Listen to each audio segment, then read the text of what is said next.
They told me it was a promotion. Half the office clapped. Spencer's cousin, Hugo, strutted past like he owned the place. Again, but this time with a title longer than most of our employee contracts. "Congratulations, Simone," he said, clapping me on the shoulder.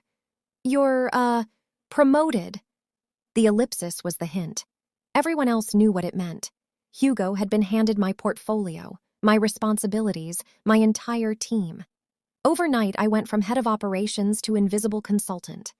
I smiled, nodded, went straight to my desk and pulled out the black lanyard I'd carried for 13 years. Not a standard issue, no, this was custom, engraved with access codes, override privileges, emergency authorizations.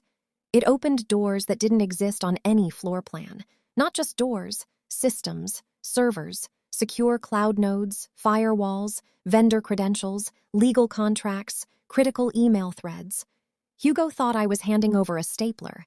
I was handing over the keys to the nuclear launch codes of a corporate campus. He didn't know. He didn't care. Hugo's only skill was looking important in linen blazers while pretending he could grasp workflow charts like they were origami. He thought the board had elevated him. I knew the board had elevated the chaos. I didn't storm out. I didn't cry. I didn't text a passive-aggressive good luck meme to the team chat.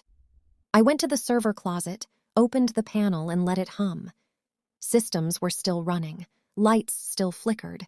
Backups were still queued. But every approval chain I was no longer part of? Frozen. Every automated alert I used to acknowledge? Ignored. Every digital signature tied to my ID required my physical override, and I had it. That afternoon, Hugo tried sending an all-staff memo. "Simone's taking a step back. Let's innovate." Draft bounced. Auto-reply, root authorization required. He tried signing in as admin. Denied. He pinged IT denied. They escalated. They checked the master override logs. Simone Sharp, primary custodian, status, terminated, pending authorization. Hugo looked at the ceiling and cursed like he'd just realized the water cooler had been turned off permanently. Meanwhile, the cafeteria buzzed with whispered rumors. Is she? Everyone was glancing at me with wide eyes, like I was a magician about to reveal the rabbit in the hat. I was sipping my coffee, stirring slowly, enjoying the quiet thunder. I started making quiet calls, vendors, hosting services, security consultants, every single person who needed confirmation that the system still worked. They picked up. "Simone, wait, are you no longer at Pillar Tech?" "Yes." "Oh, then, okay, we need your clearance code to authorize updates. Right now." Click. Each line was surgical. No anger, no malice, just absence. The kind of absence that makes machines and people alike fail spectacularly because they've relied on someone quietly competent for years. By 7:15 a.m. the next day, Hugo was standing at the main gate swiping his badge like it owed him a favor. The reader beeped angrily. Again and again. Carl, the janitor who'd survived 3 CEOs, shrugged. "Card's fine. Maybe try asking Simone?" Hugo's face turned a shade of red not listed in Pantone. Within hours, payroll was delayed, server updates halted, and a shipment of critical hardware flagged as unauthorized. Vendor emails pinged relentlessly.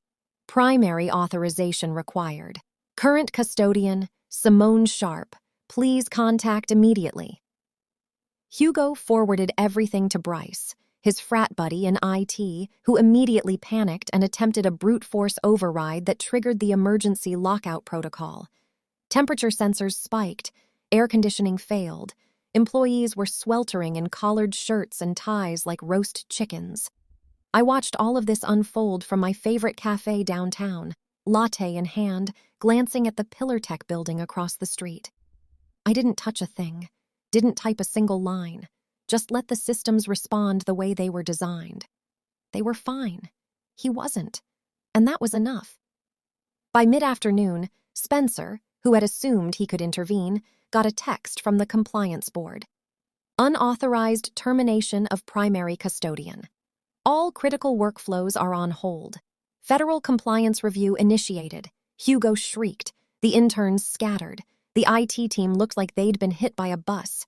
He sent an email titled, "We're agile, embrace the new era," and forgot to attach anything. Meanwhile, I was contacted by a competitor, Archway Solutions. Short interview, 8 minutes. Stock options, consulting contract, corner office, all set. I smiled. Precision, not malice. Efficiency, not revenge. I had no need to sabotage.